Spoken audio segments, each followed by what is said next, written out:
Olá, voltamos com o programa Notícia de Frente, são 7h11 e agora vamos para as mensagens. Você caprichou aí, a gente já começa aqui com esse momento de interatividade na parte final do programa, o último bloco nosso, hein? Vamos lá então, bom dia bancada. O Medeiros está com dor de cotovelo. Que tem a ver o casamento com um acidente? Pois é, né? Não tem muita relação não, mas ele precisava fazer um discurso lá, utilizou o casamento e também para falar do acidente. Mais mensagens na tela chegando para a gente, então, nesta sexta-feira, 20 de maio. Bom dia, bancada. Eles estão preocupados com a BR-163 por conta das eleições que está aí, todos querem aparecer, dizendo que tem que fazer alguma coisa, mas deixa a política acabar, todos esquecem João Paulo, já está cansado de ver esse filme repetido, né? Os discursos acabam ficando acalorados e pensamos, nossa, eles estão preocupados conosco, não, estão preocupados com as urnas. Todos eles são candidatos. Exatamente. Todos. Então preste atenção no que é discurso e no que é verdadeiro. Mais mensagem chegando aí pra gente então, nesta sexta-feira, na tela aí da A Notícia de Frente. Bom dia, bancada. Eles estão preocupados com a BR-163 por conta das eleições. Acabamos de mostrar essa mensagem aí, vamos trocar então, vamos para outra. Bom dia, o contrato de concessão da BR é um problema jurídico. Políticos de Mato Grosso, deputados federais e senadores dispensam comentários. A eleição está aí, temos que trocar toda esta turma. O Adão do Santa Rosa pedindo renovação no seu voto. Vamos lá, mais mensagens? Temos, os nossos políticos só sabem cobrar as partes deles em porcentagens, em percentuais. E aí, eles são eficientes. Troca todos os nossos políticos velhos, chega dos velhos políticos. Mais mensagem chegando? Vamos correr, então a gente precisa ampliar esse debate aqui com você que nos assiste. Bom dia. Realmente temos uma bancada política na Câmara Federal e precisamos mudar isso. Temos que eleger pessoas técnicas. As eleições está aí e vamos ver se o povo vai mudar. É o Jefferson Luiz, do Três Barras, daqui de Cuiabá, pedindo atenção aí para o seu voto, hein? Esta conversa do contrato da BR está igual ao VLT. Falam muito e nada acontece. Exatamente esse o cenário, viu? Infelizmente.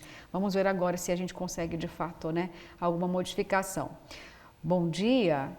Essas farinhas do mesmo saco, nós vamos tirar eles nessas eleições de 2022. Na boca de urna, chega de político que só fazem para eles si próprios. É isso aí, tem que fazer para a sociedade como um todo. Bom dia, governo do estado vai fazer a mesma coisa com o pedágio das rodovias estaduais. Praça do pedágio pronta e as rodovias sem as mínimas condições de trafegabilidade, sem acostamento e mal conservadas. É o Wilson de Cuiabá. Vamos aguardar, Wilson, do projeto aqui que o Daniel destacou, do deputado Faisal Calil, que poderia mudar essa realidade, viu? Porque a praça fica linda, é só a parte da cobrança, né? Depois a gente sabe a pedreira que é, né? Isso. Bom, vamos seguir porque temos mais uma participação do repórter Oliveira Júnior, que ele vai falar para a gente sobre a vacinação da quarta dose da vacina contra a Covid-19. Oliveira, traga as informações para a gente, querido. Isso mesmo, Luciana. A partir de hoje, as pessoas acima de 60 anos já podem tomar a segunda dose de reforço, ou seja, a quarta dose da vacina contra a Covid-19 em Cuiabá. A diminuição da faixa etária para a quarta dose foi definida após uma liberação do Ministério da Saúde. Para tomar a quarta dose, a pessoa deve respeitar, no entanto, o intervalo mínimo de 4 meses. Ou seja, se ela tomou a terceira dose 4 meses atrás, ela pode tomar a quarta. Caso contrário, ainda não. Aqueles que já estiverem no prazo para tomar a quarta dose e forem do grupo contemplado devem buscar a imunização em qualquer unidade básica que aplique a vacina para adultos ou na Unic Beira Rio, munidos do cartão de imunização, que é a carteirinha de vacina, e um documento pessoal. Então, todas as regionais de norte a sul da capital, a partir de hoje, estão aplicando o imunizante para pessoas acima dos 60 anos. Voltamos com vocês no estúdio. Uma boa sexta-feira e um bom final de semana. Opa, um ótimo final de semana, Oliveira. Obrigada pelas informações, viu? Olha, gente, nesse momento aqui eu vou manifestar uma nota da assessoria de imprensa do deputado Medeiros, porque nós falamos aqui sobre as declarações na tribuna da Câmara e aí a assessoria acabou de nos enviar aqui a seguinte manifestação. Olha só, uma ação do Medeiros conseguiu suspender o pedágio em 2018 por um dia, mas a empresa recorreu, isso no ano de 2018. E o deputado mais à frente aciona a CGU e pede que DENIT assuma a manutenção da BR. Isso aconteceu no ano de 2018.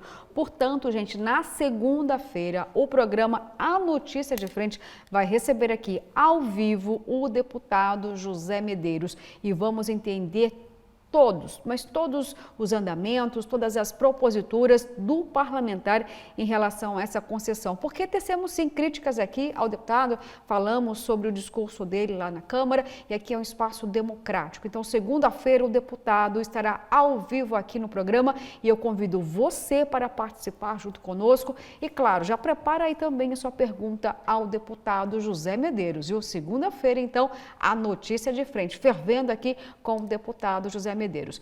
E agora, professor Haroldo, vamos mudar de assunto porque tem economia para falar. Olha só, tem uma declaração do ministro da Economia, Paulo Guedes, nesse momento aqui. Vou pedir, por favor, por gentileza, mostrar para a gente, foi até um destaque do jornal A Gazeta, abrindo aspas aqui para o ministro, diante de uma declaração que o mercado, nesse momento, está tentando entender. Mas como assim? Que visualização é essa do próprio ministro? Já temos aí na tela chegando? Temos o sim. Olha só, abrindo aspas para Paulo Guedes. Nós já saímos do inferno. Ele está se referindo, gente, à inflação. Mas e aí, professor? Nós conseguimos visualizar isso no momento? Quando, por exemplo, o senhor vai ao supermercado comprar alimentos, quando o senhor para no posto de combustível para abastecer, quando o senhor vai na feira, vai na farmácia, professor, toda a relação de consumo, quando o senhor vai trocar o seu veículo, por exemplo, quem está conseguindo trocar o veículo, viu?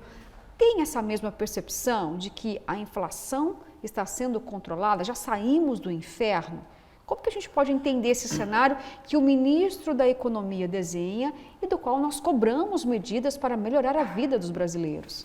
Luciana, você me fez várias perguntas, eu vou fazer só uma pergunta para você. Você, enquanto ministra da Economia, teria um discurso diferente? Se eu fosse ministra da Economia, eu teria um discurso diferente diante do olhar que eu tenho hoje. Meu olhar é limitado, não sou economista, mas eu não consigo entender nesse momento como cidadã que a inflação está controlada. Eu seria transparente, estaria tentando, estaria trabalhando para encontrar mecanismos para conseguir, professor, geração de emprego, melhorar a renda do brasileiro, porque quando o ministro se posiciona, ele fala que o mundo inteiro vive a inflação, mas o mundo inteiro, citado por ele, são países de primeiro mundo. Ele citou, inclusive, o preço da manteiga na Irlanda. Na Holanda, não tem comparação a renda dos holandeses com a renda dos brasileiros. Então, infelizmente, eu tenho crítica, sim, em muitos posicionamentos do ministro da Economia, Paulo Guedes. Ele traça a relação com outros países que não têm a realidade do Brasil, por exemplo, em relação à renda, em relação ao IDH. Então, eu não teria o mesmo posicionamento, professor.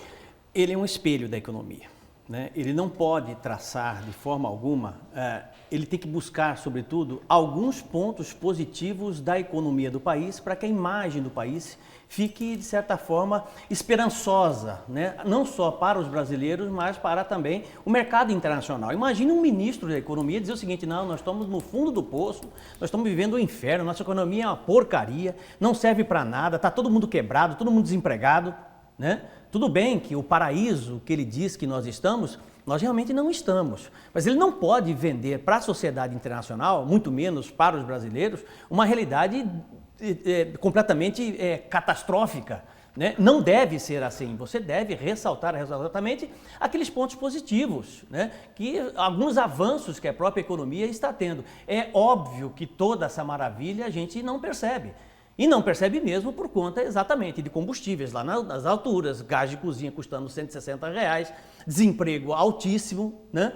Mas ele está realmente na posição de um ministro da Economia que tem que realmente ter um discurso assertivo, positivista que realmente possa projetar o país para um crescimento. Ele não pode ter um discurso negativista, né? De forma alguma, não pode ser assim, não deve ser assim. Então, de um lado, ele tem razão, né? Ele se posiciona desta forma, né? Quando ele compara com outros países que vivem uma situação semelhante à nossa, semelhante, apesar de serem países diferentes, com economias diferentes. A Alemanha vive uma recessão, um problema grave na economia.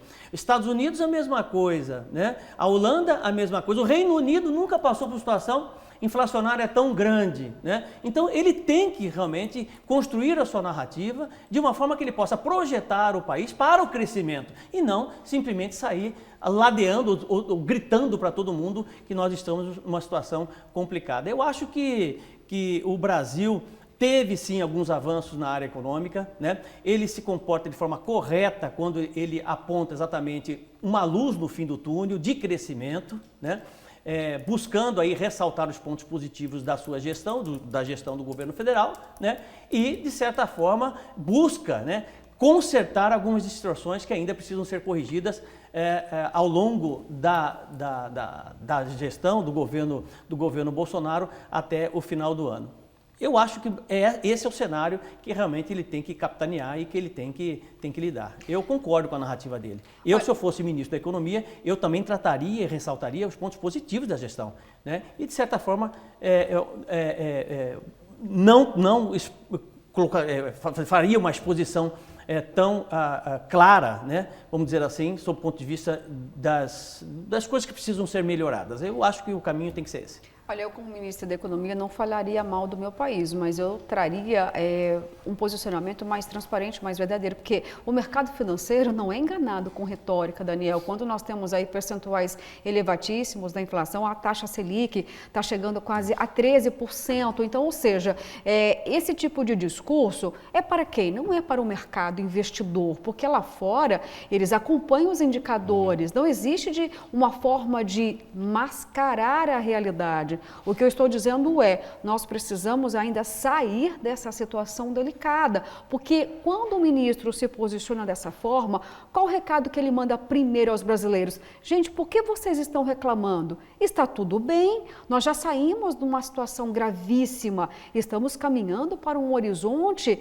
de prosperidade e nós não estamos vendo isso. E o mercado investidor, mercado financeiro, acompanha os indicadores. Essa retórica é para quem, então, Daniel? Vou discordar um pouco do professor. Você pode concordar comigo ou concordar com o professor ou ter um terceiro posicionamento aqui. Vou discordar um pouco com o professor, porque assim, realmente o ministro, chefe da economia, não tem que ter um discurso catastrófico, mas realmente ele não pode ter um discurso fantasioso também, né? Ele tem que ser mais empático, tem que admitir que a economia do Brasil não está indo bem, a inflação está galopante, e realmente mostrar caminhos para isso, né? E eu falo de empatia porque esse tipo de declaração chega até as pessoas de uma forma ruim, né? Elas vão olhar assim, nossa, eu não estou conseguindo botar comida no prato. E ele está dizendo que a gente está saindo do inferno.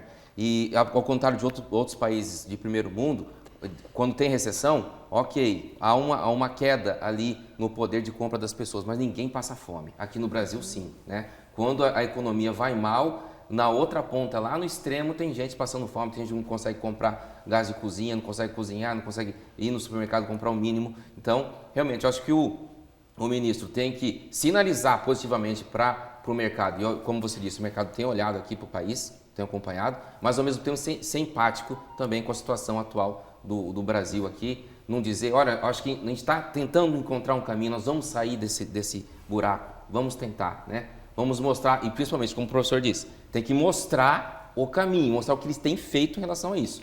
Os pontos positivos que até agora, para mim, não estão claros. Exatamente. Agora, por exemplo, eu vou ressaltar aqui o presidente do Senado, Rodrigo Pacheco, e também o presidente da Câmara, porque Arthur Lira vai apresentar na próxima semana e vai ferver em Brasília, viu? Um projeto para igualar o ICMS de itens essenciais, energia, telefonia, combustíveis. Aí são medidas que podem ajudar, pelo menos, o bolso dos brasileiros.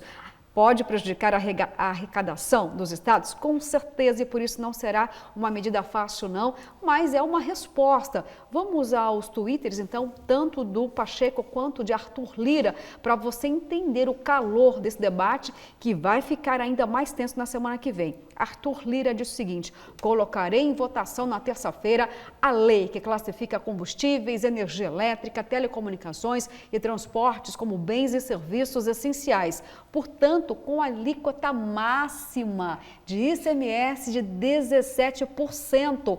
Vamos ver então a resposta de Rodrigo Pacheco a esse projeto, então, de Arthur Lira, que está dizendo ali que não é nada político.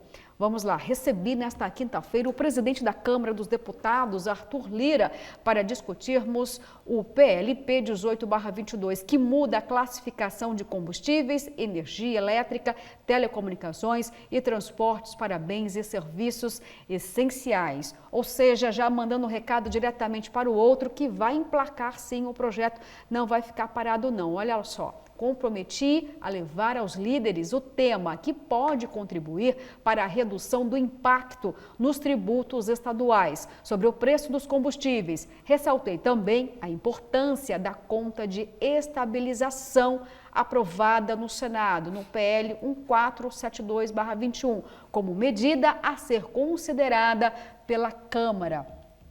Semana que vem nós vamos acompanhar porque isso tem a ver com a redução de tributos e eu tenho certeza que muitos governadores vão chiar, tá? Porque existe aí, Daniel, um período eleitoral e de outro lado pode ser um momento muito importante porque os governadores que vão para a reeleição não querem brigar publicamente porque fica feio, né? Brigar para não reduzir impostos. Olha só, mas semana que vem a gente fala muito mais porque nesse momento aqui eu preciso trazer uma informação de um outro setor aqui. Vamos para o esporte, o futebol, porque o misto comemora 88 anos, é isso mesmo? Conta pra gente, tem inauguração de algo para celebrar 88 anos do misto? Tem sim, daqui a pouco às 9 da manhã vai ser a inauguração do Centro de Formação de Jogadores. Centro de Formação Ranulfo Paz de Barros, né? Foi o fundador do misto, da família Paz de Barros. É um terreno ali no Pedra 90, de 6 hectares. Ali temos imagens agora, já temos imagens também da parte do alojamento dos jogadores. São 14 apartamentos, academia de ginástica, sala de fisioterapia, consultório odontológico, salão de jogos, auditório, além da parte administrativa. Todo esse investimento aí teve a construção, um esforço dos irmãos Luiz Carlos, José Luiz e Antero Paz de Barros. Esse tipo de investimento é muito importante tanto para o misto quanto para o futebol de Mato Grosso, porque você dá a base, né, realmente para a construção e para a formação de novos jogadores, né? E é isso que vai fazer com que o futebol de Mato Grosso entre em uma nova era, né? O misto está mostrando que essa nova fase não passa apenas da questão da empolgação, de investimento em jogadores, de tentar títulos. Não, esse tipo de investimento é o que vai dar sustentabilidade para o clube, né? Lá na frente, estão pensando a longo prazo, 5, 10, 15, 20 anos, em formar bons jogadores, né? Conseguir boas contratações, boas negociações com jogadores e fortalecer o futebol de Mato Grosso de uma vez por todas. Realmente importante, eu acho que esse é um gol de placa, né? Esse tipo de investimento ali para o misto, que é o clube mais tradicional, com maior torcida aqui no estado, e agora vai contar com uma estrutura boa para a formação de jogadores. E que foi resgatado, né, Daniel? Resgatado, exatamente. Um time resgatado, um time tradicional aqui de Cuiabá, aqui do estado do Mato Grosso, né? E com a possibilidade de uma reestruturação, como vocês estão vendo aí, que vai projetar o time, já está projetando, né? Uma vitória atrás da outra, para a Série A, que é a série mais importante do futebol brasileiro, e isso que importa. Exato. Quando você coloca na mão de pessoas responsáveis, comprometidas e que realmente amam alguma coisa, amam o que fazem, o resultado é exatamente esse que você está vendo, né? É um trabalho eficiente, com muita responsabilidade, que tem exatamente um objetivo muito bem definido, colocar aí o misto a voltar a ser uma referência, né, no futebol mato-grossense, se Deus quiser, na Série A. O misto que já foi a maior dificuldade, né, dor de cabeça de João Dorileu Leal é quando o misto estiver na Série A e tiver que jogar misto e Corinthians. Aí realmente a coisa vai complicar. Pergunta para o chefe João Dorileu Leal. Ele vai torcer para os dois. Ele vai torcer para os dois. Gol do misto, gol do Corinthians também. É isso aí, professor, olha só, já começou a venda do jogo de sábado, é isso contra aí. O Operário Limitado. E o valor tá bom demais, hein, Daniel? Como é que tá? 20 inteira, R$10 a meia, é isso? O Misto já está aí classificado para semifinais, mas esse jogo é importante para que se defina quem é o primeiro colocado ou não, e vai ser contra o Operário Limitado no Dutrinha. Está sendo esperado um grande público por parte dos torcedores mistenses. R$5 para mulheres R$5. e também para as crianças. Beleza. O jogo, então, gente, 3 horas da tarde, é sábado. Contra quem, Daniel? Operário Limitado. Isso aí. Menina, Já comprou seu aí ingresso, vai professor? pegar. Opa, Já comprou o ingresso? de papai também. Já também? Vai lá torcer, então, para o misto, todo de preto e branco. Pai foi vice-presidente do viu? misto. Olha, foi, e né? os ingressos estão sendo vendidos lá no Dutrinho, viu? A partir das 8 horas da manhã, você já pode correr lá e garantir o seu ingresso, porque pode acabar, viu, gente? Vai esgotar, não tenho dúvida disso. Então, ó, corre lá, viu? O programa acaba agora, são 7 horas e 32 minutos. E o meu desejo é que você tenha um final de semana abençoado, brilhante, curta bastante, com juízo, cuidado no volante, hein? Muitos acidentes, infelizmente. Curta aí o friozinho bem gostoso. E segunda-feira estaremos aqui, ao vivo, com o deputado federal José Medeiros. Eu espero por você.